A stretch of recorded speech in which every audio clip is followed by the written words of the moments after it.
pagi, Pak Marte Ade, Pak Koma, Pak Sece, dan teman-teman semua di sini. Saya senang banget berada di sini kali ini. Makasih kesempatannya saya boleh berada di sini. Ini TB yang menurut saya menyenangkan. Saya ikut TB 1 dua kali, TB 2 1 kali.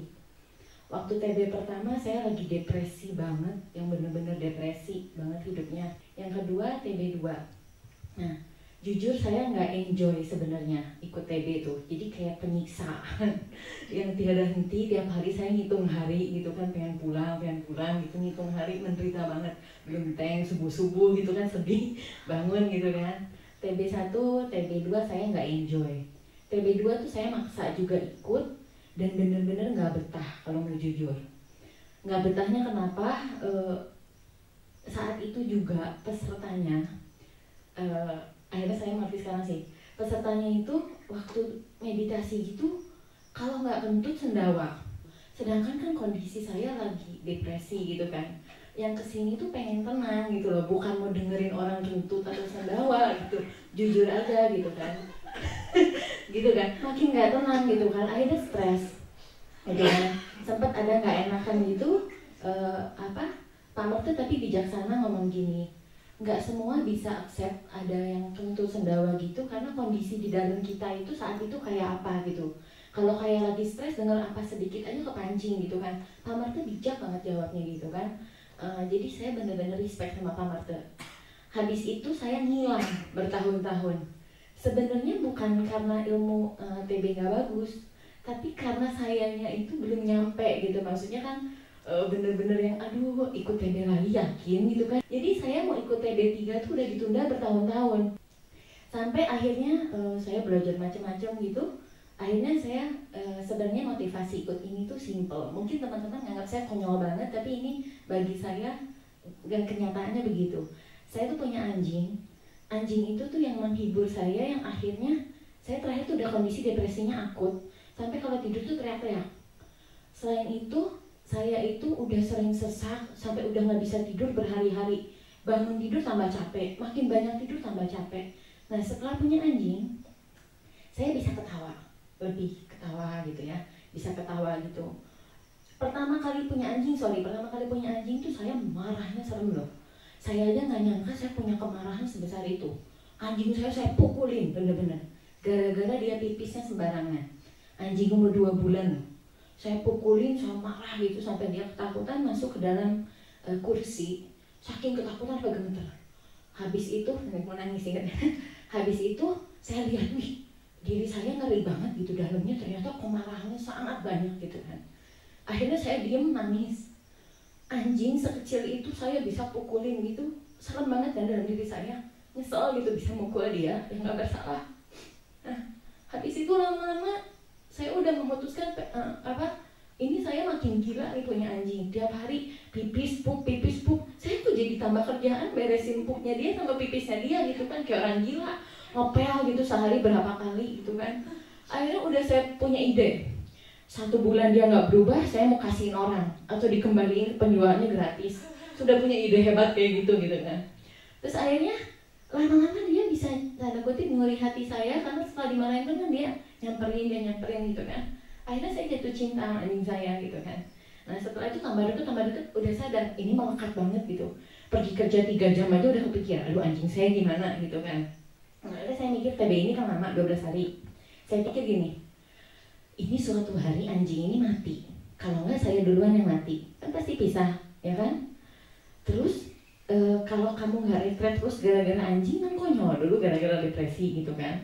Akhirnya saya mikir, saya menghibur dirinya gini, Novi, kamu dikasih kesempatan pisah sama dia 12 hari aja, habis itu bareng lagi. Kamu siap gitu kan? Aku negonya gitu sama diri sendiri. Atau kamu retret terus tiba-tiba dia mati, kan saya yang menderita gitu kan. Nah, akhirnya saya putuskan, oke, saya mau ikut TB. Jadi ceritanya menguji saya bisa nggak jauhan sama anjing saya 12 hari. Sebenarnya motifnya itu gitu. Selain itu motifnya kangen bener sama Pak Merte, malu udah berapa tahun ngilang gitu kan. Sama saya nulis buku pengen kasih langsung ke Pak Merte gitu.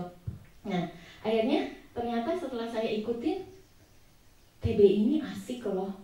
Maksudnya asik itu sekarang saya bisa sadar gitu ya. Yang dulu-dulu saya alami itu kan kentut sendawa gitu ya. Di TB ini kan bukannya nggak ada yang seperti itu, bener ya? Ada yang batuk, ada yang bersin gitu kan. Nah, tapi yang saya sadari perubahannya adalah saat ada yang batuk, saat ada yang bersin atau kentut atau sendawa atau apapun itu, saya bisa ketawa loh. Saya sampai bingung, saya ketawa gitu kan. Dulu marah sampai marah banget pengen pulang itu cuma gara-gara gitu. Ini bisa ketawa. Aku benar-benar happy loh di sini.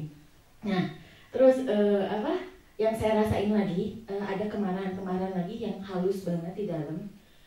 Saya udah bilang sama suster, pertama kali ketemu suster, saya bisa benci loh. Saya sampai mikir, salah suster apa gitu kan, pikiran sadar saya, enggak kan suster nggak kenapa-kenapa kan, tapi benci banget loh.